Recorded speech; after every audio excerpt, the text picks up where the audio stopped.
Truth Espresso, episode 48. Face it, we all would rather sleep in this morning.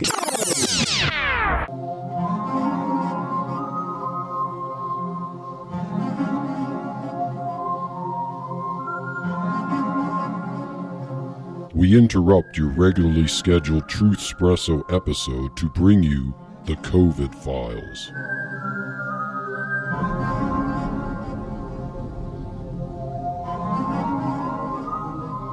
The truth is out there.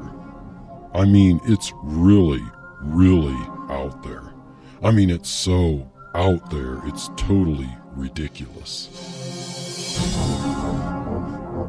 Well, welcome to this special edition of Truth Espresso. This is episode number 2 of the COVID Files. The COVID Files Volume 2. If you haven't listened to the last episode, which was COVID Files Volume 1, I would highly recommend that you do that so that you can get, well, more COVID Files goodness, as it were. On this episode of the COVID Files, we will continue looking at more cases of strange or benign or hypocritical or self-centered or weird political activity that we will file under various verses of Scripture, and we'll see what Scripture has to say about some of these activities. And so, without further ado, we get to our first case of the COVID Files. Case number 1, I am entitling A Farewell to Arms and Legs and Cardio.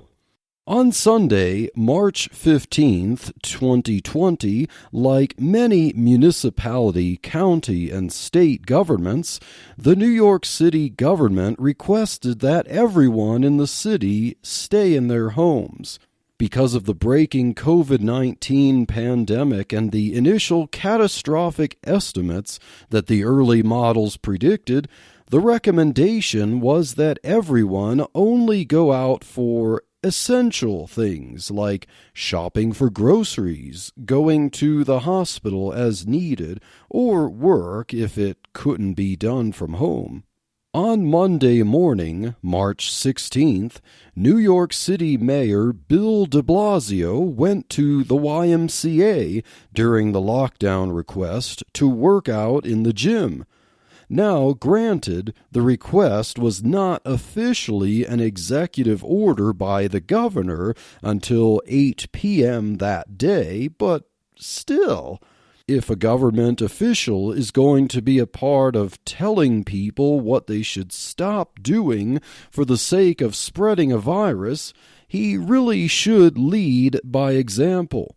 Mayor de Blasio visited this particular gym after he himself gave the announcement that previous afternoon, the previous day, that all schools would be shut down because of the virus pandemic. When asked about his action, de Blasio defended it as a way to say goodbye to a huge part of his life. In his words, "My guess is that he would not have afforded others that same privilege. I thought the virus did not discriminate in how it spreads and how it infects people. Is this some of that executive privilege creeping up again like we heard from a certain U.S. president in the 1990s? So, what was de Blasio's defense? I knew in advance that it was a very socially distanced situation. There was almost no one there. I had heard that information prior." Yeah, so that's how you practice social distancing like a good citizen, huh? That's being responsible against spreading the virus by taking advantage of the fact that virtually all others will be even more responsible by not going to the gym precisely because of what you yourself said yesterday, and then attending yourself in a virtually empty gym? Yup, the mayor is very responsible indeed. De Blasio added, I suspected that we were all going to be about to close them down, and this would be the last chance to get some exercise. I got no exercise whatsoever over the weekend. I was in this building a huge percentage of the time. Look, I understand that it's important to keep up one's health, but not at the expense of others. In fact, this instance was only part of de Blasio's political lifestyle that has drawn him disgust for years. Many New Yorkers have been perturbed by de Blasio's lifestyle as mayor in this regard. Every morning, the citizens would have the privilege of seeing their fearless mayor escorted by SUV from Gracie Mansion to a YMCA 12 miles away in Park Slope. This is not because it's the closest gym to the mayor's quarters. There are plenty of well-equipped gyms near and in walking distance to the mayor's residence. But Mayor de Blasio is a creature of habit. He likes this particular gym for sentimental reasons. For instance, his 2013 election celebration was held there. And when you can be escorted by a shiny SUV at taxpayer expense to your favored accommodations, why not? Of course, anyone concerned about the environment in New York is not thrilled about the mayor's blatant and unnecessary disregard for conserving transportation in crowded New York City. But de Blasio is a creature of habit, as I said before, and being elected mayor is not about to change de Blasio's habits. As a gym rat, de Blasio would go to the same gym every morning to the chagrin of passers-by who would expect him to be on the clock doing whatever else a mayor of NYC is supposed to be doing. Other common grievances against Mayor de Blasio have included frequently being late to meetings and taking naps in his office. But on that fateful Monday morning, when everything would be forcibly shut down because of the novel coronavirus, de Blasio just had to visit his favorite gym. The New York Post asked some of de Blasio's former staffers about this controversial workout during a pandemic. They expressed embarrassment over this unnecessary action. De Blasio's press secretary, Freddie Goldstein, tried to defend his self-serving action by stating, "The YMCA has been a huge part of his and his family's life, like it has been for a lot of New Yorkers. It's clear that's about to change, and before that, the mayor wanted to visit a place that keeps him grounded one last time. That doesn't change the fact that he is working around the clock to ensure the safety of New Yorkers. After today, gyms will close and he will no longer be visiting the YMCA for the foreseeable future." Keep in mind that hours before this, on the previous afternoon, New Yorkers were instructed to treat themselves as if they were all infected by the virus. Governor Andrew Cuomo tried to cut the infamous mayor some slack by saying, "He can be in the gym this morning. You can be in the gym this afternoon. You can be in the gym this evening. You just can't be in the gym after 8 o'clock. So apparently the virus pandemic wouldn't be allowed to strike New York City until the governor officially closed all gyms at the stroke of 8 p.m. Well, I am going to file this one under Matthew 23, verses 1 through 3. Then spake Jesus to the multitude and to his disciples, saying, The scribes and the Pharisees sit in Moses' seat. All therefore whatsoever they bid you observe, that observe and do. But do not ye after their works, for they say, and do not. So now I would like to move on to our second case to file. And this one I have entitled, Till We Tweet Again. On Monday, April 20th, New York Representative Alexandria Ocasio-Cortez tweeted a short message that she, very soon afterwards, tried to remove. The reason? A barrage of criticism considered her message deplorable, but she didn't exactly do an about-face. She restated her message in a way that seemed a little less potent, but it still expressed the same opinion. So what in the world was going on with this? Well, think of the effects of government-imposed stay-at-home orders. Fewer people traveling with fewer reasons to travel, with fewer places being allowed to operate, means a much lower demand for gasoline to fill car fuel tanks. Lower demand for gasoline means problems for crude oil suppliers dealing with excess inventories. Keep in mind that there are timing issues with higher and lower order stages of production. Gas pumps lowering their retail price for a gallon of gas would not immediately coincide with oil rigs being able to sell at the same proportional cut in the sale price of a barrel of oil. Higher order factors in the supply chain often deal in large orders of raw product with futures contracts. These types of arrangements have their issues with forecasting dynamics for sure, but they are the most efficient way to deal with supply and demand at these higher order stages in an uncertain world. But as U.S. crude oil companies like West Texas Intermediate had no way of knowing months before that a pandemic would be on the way and that governments would institute strict lockdowns, futures contracts for crude production were set to expire that next day, Tuesday. Yet, speculative stock trading put crude oil prices per barrel at negative prices for the first time in history. Scheduled production was temporarily dealing with hardships about how to store excess barrels of crude oil as the lockdowns ensured that oil would not be consumed fast enough. Now, this, of course, did not mean that you could visit your local gas station and be paid to fill your tank.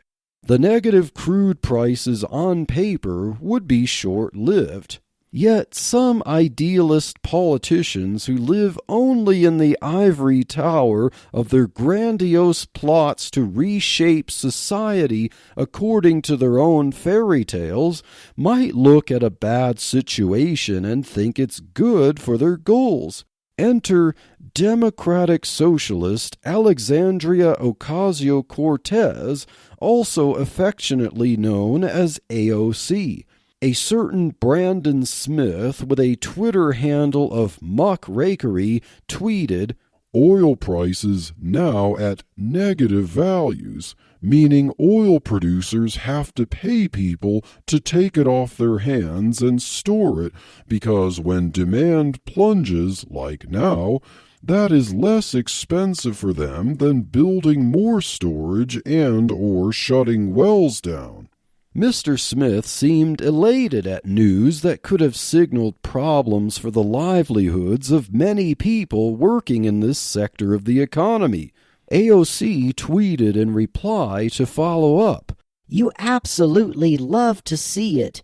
This, along with record low interest rates, means it's the right time for a worker-led mass investment in green infrastructure to save our planet." Cough. Very shortly after posting that tweet celebrating what could mean the severe plight of many workers and their families, her tweet received a barrage of criticism. Soon after posting this original tweet, AOC deleted it, which would remove all original replies at that point. AOC eventually created a new tweet to take its place, one that expressed the original sentiments, but perhaps repackaged with a prettier bow on top.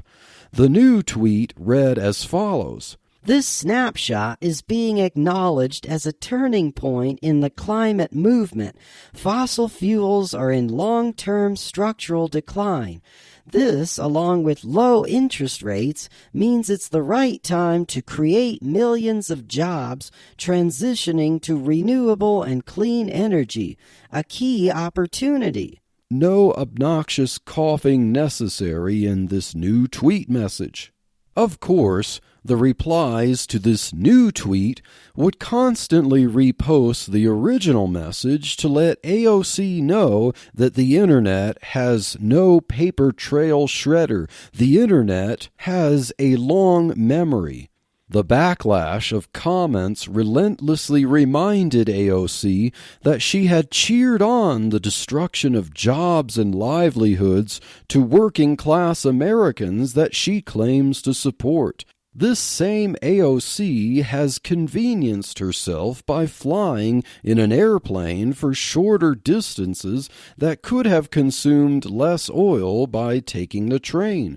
But yet, since her lucrative job is not on the line but is supported with taxes, she can opine from her cushy ivory tower, while thousands of unknown faces can be forced out of work and struggle to feed their families or pay their rent. Commenters also reminded AOC that lower prices for oil would not mean higher demand for alternative energy, since oil is abundant and cheap now, and that higher oil prices would be more of a catalyst for seeking alternatives, not lower prices. Also, much of what AOC relies on for her cushy livelihood is run on oil. But we can't expect her to realize that tidbit of reality. She does have a degree in economics, but even with an econ degree, when your political ideology is disconnected from the reality of supply and demand, we can't expect you to understand simple Econ 101 or compassion for the nameless, faceless poor. I am going to file this one under Proverbs 17:5. Whoso mocketh the poor reproacheth his Maker, and he that is glad at calamities shall not be unpunished. And now finally, I would like to get to our third and our last case to file in this episode of the COVID Files. And this one I am going to entitle Hair Today, Golf Tomorrow. So also on Monday, April 20th, the very same day as the previous file regarding AOC and negative oil prices, one particular news reporter got quite angry at a bunch of people. Well, who were these people and why was this reporter angry? Well, the first organized protests against the stay-at-home lockdown orders were happening in states across the Union. About 2,000 people in a protest in Pennsylvania, about 1,000 in Wisconsin, hundreds in Tennessee, and others in Colorado, Washington, Idaho, Utah. They were demanding an end to the stay-at-home orders, especially as original timelines were being extended weeks or a month or so, or even for the foreseeable future. But CNN anchor Don Lemon took offense to all these organized rallies. He had a lot of words to say and a lot to get off his chest. It makes me so angry, steamed Lemon. Because every night when I leave this studio and when I come in, there's an army of people through New York City, an army of immigrants and people of color and poor people who are keeping the city running. Lemon was referring to the fact that what the government allowed as essential workers, such as medical professionals, grocery store workers, and truck drivers, were working hard. Sure, Mr. Lemon, some things are running. That doesn't mean everyone is okay. The ones who are not among these essential workers are forced by executive order to be out of work and not be able to provide for their families. Don't you think that might ruffle some feathers just a little bit? Especially when what started as a timeline of a few weeks was extended indefinitely. Don't you think that might upset some people who need paychecks to live? Mr. Lemon continued, They are disinfecting offices, they are cleaning people, they are changing bedpans, and they are working. And those people are out there complaining that they don't have haircuts? Who the do you think you are? Mr. Lemon, where did you get the idea that all these thousands of people were protesting because they don't have haircuts? It's not as if lack of haircuts are the only sacrifice people are having to make for their own safety and the safety of others. Remember, if the city or county or state government did not deem your way of making a living essential, then you have just experienced an unexpected, unplanned disruption to your livelihood for which you have no inkling of planning. You are immediately and without negotiation forbidden from working the way you know how and earning a living for your family and paying your bills or your rent or mortgage. Now, allegedly, you could file for unemployment, but what if you can't get it? How long will the application take to get processed? You can't just become a nurse or a doctor on the spot. Could you join the front lines and bag groceries? What if you're one of those older, vulnerable people and can't risk exposure in the dangerous, essential business of selling groceries? What if you cut hair for a living? Your grievance is not that you want your hair cut, but that if you aren't allowed to cut other people's hair, you aren't allowed to pay your bills. Mr. Lemon continued to berate by exclaiming, And if you're upset about it, you should be mad at the president because he's the one who's supposed to help your small businesses. So, Mr. Lemon, why is it the responsibility of the President of the USA to help your small business? Why does a barber's well-being in Madison, Wisconsin depend on one man in Washington, D.C.? Why would the president be the one to blame? He didn't give an executive order forcing people out of work. All he did was give guidelines. The mayors and governors of each state are the ones forcing people out of work. If you need to work and the governor of your state is directly responsible for forbidding you to work, who do you think you should protest? How about the governor of your state? More from Mr. Lemon. I understand that you're hurting. I understand that people are hurting. Yes, a lot of people are hurting. But there are people that are frontline workers who have to get out there. So, Mr. Lemon, you understand that people are hurting. What do you understand about that? So far, the only hurt you've been ranting about is not being able to get a haircut.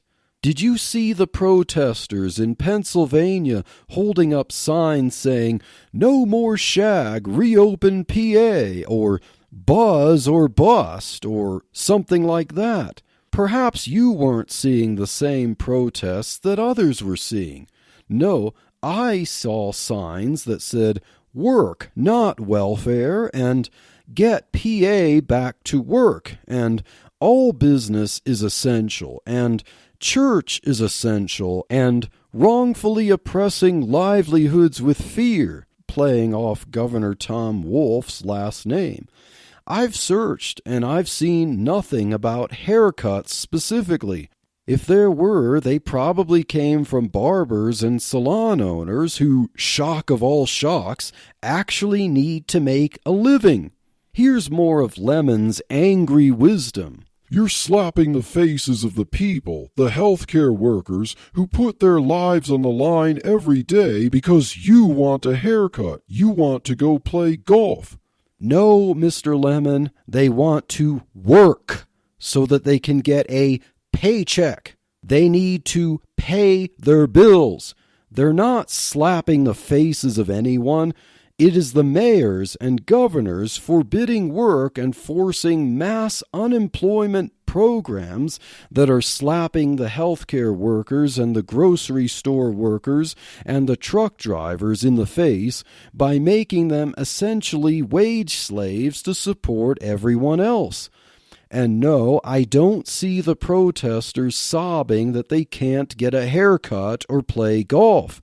Maybe that's what you would like to do, Mr. Lemon, but some people actually just need to work and pay their bills. Now, Mr. Lemon next complained about some of the protesters showing up armed.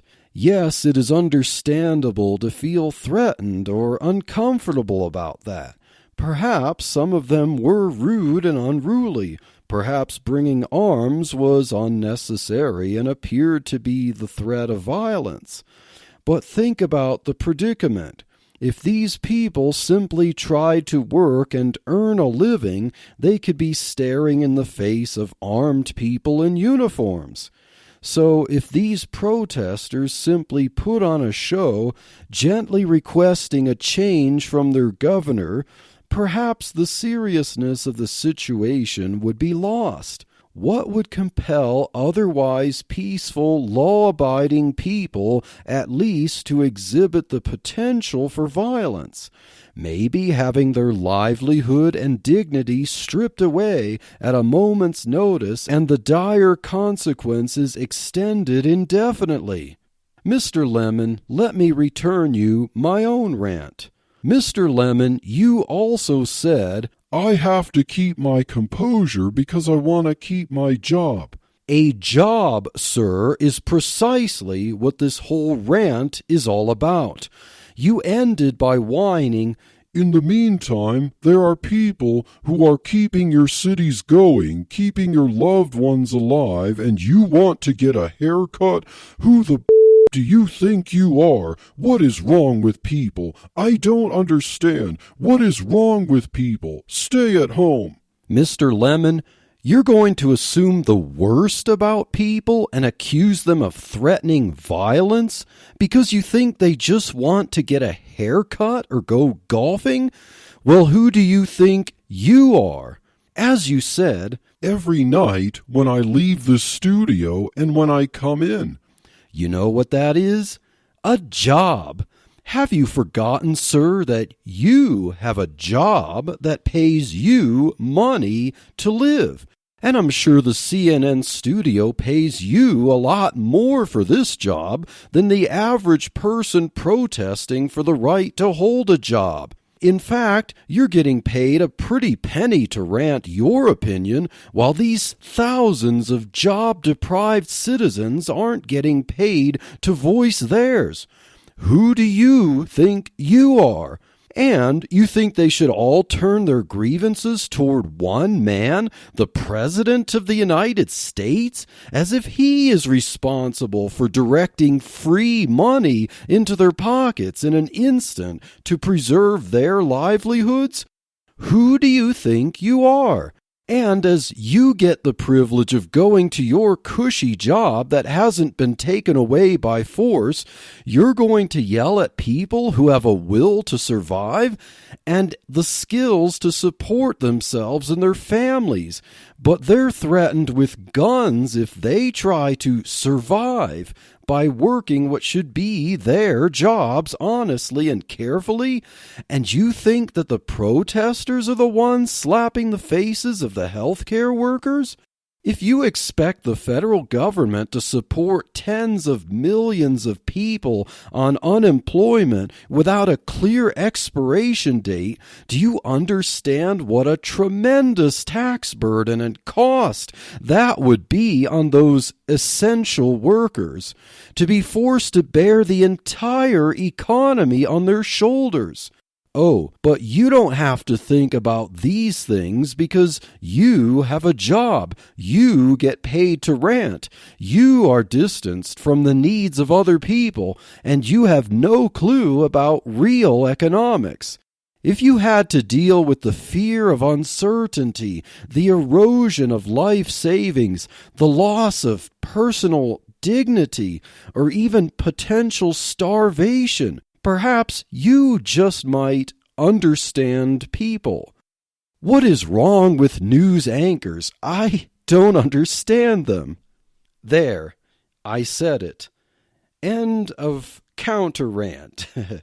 And so, for the sake of Mr. Lemon, the CNN news anchor, I am going to file this one under Proverbs 18:13. He that answereth a matter before he heareth it, it is folly and shame unto him. Well, I hope you have enjoyed this episode, Volume 2 of the COVID Files. Stay tuned for more exciting episodes of Truthspresso, and maybe we will have even more volumes of the COVID Files.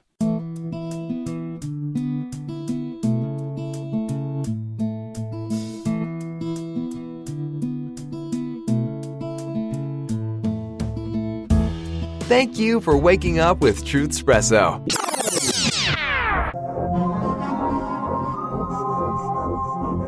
You have just experienced the COVID Files.